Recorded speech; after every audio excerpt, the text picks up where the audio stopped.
if there were opportunities to engage or meet with Prime Minister Netanyahu, would you still engage with discussions given that he is a wanted man? I can't see circumstances under which I would not be speaking to the elected representatives of the Israeli government. What's prompted your department's review of the sanctions policy, and will the review consider sanctions designations as well as implementation? You were talking about in the G7 and about discussions, and presumably it has been raised, there's a possibility that there might be an illegal annexation. Even if you can't speculate, tell us, about sensitive conversations. Is there a plan B if Israel does try to annex? Well, look, I want to keep hope alive. And what is the hope? The hope is that Israel is able to secure a normalization deal with Saudi Arabia. And as part of that normalization deal, there is a pathway to a Palestinian state and a two-state solution. And I think we all recognize that under President-elect Trump's presidency last time round, they were able to secure the Abraham Accords, and normalization followed with countries like Bahrain, Morocco, and UAE. It would be a great achievement if Saudi Arabia were able to secure that. But all of us who've been to the region know that that is impossible without two states and without that promise for the Palestinian people. And that is obviously where a lot of us will be focusing our attention over the coming months. Give me up, Sana. Okay, just to follow up. So you spoke earlier about holding you account or judging you by the deals that you will achieve. Will the recognition of a Palestinian state be amongst those deals? Well, I've said that if we get normalization, then by definition, I suspect, we are on a path to that two states.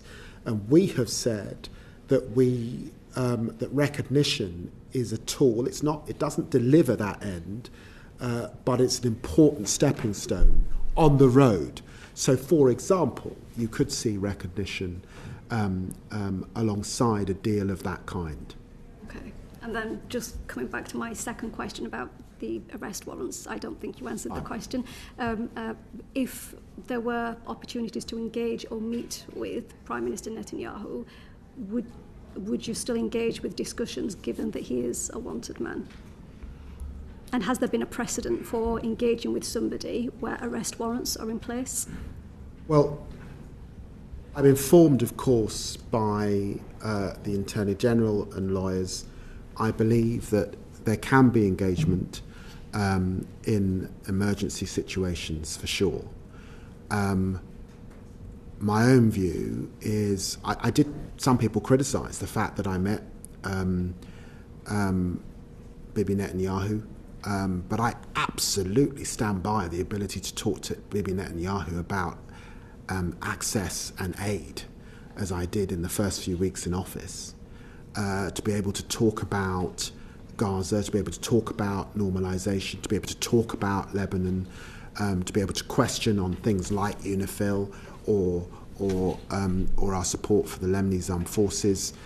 I do believe that those are important matters that require engagement from those of us in government. And I think it would be hugely problematic were we not able to do that on behalf of our country, of our constituents, and everyone who wants to see a ceasefire, who wants to see the aid get in, and wants to see those hostages get out.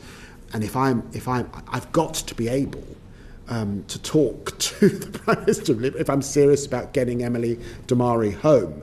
So I can't see circumstances under which I would not be speaking to the elected representatives of the Israeli government. Thank you. Uma, I think you've got something else we want to just ask a couple of questions on. Thank you, Chair.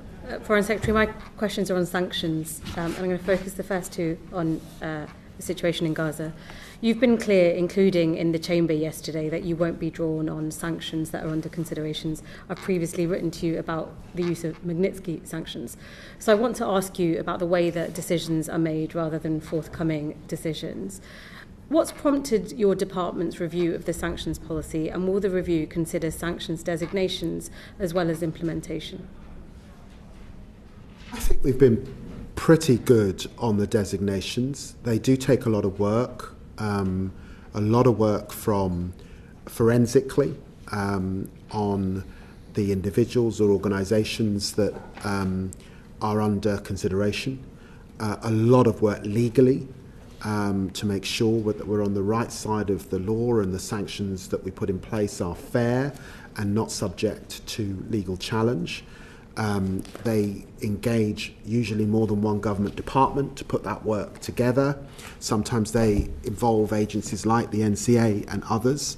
But the designation process itself, I'm pretty comfortable with, notwithstanding that all governments do not have endless resources, and this is a lot of resource, certainly for the FCDO particularly. But in my period, you've seen a record number of sanctions,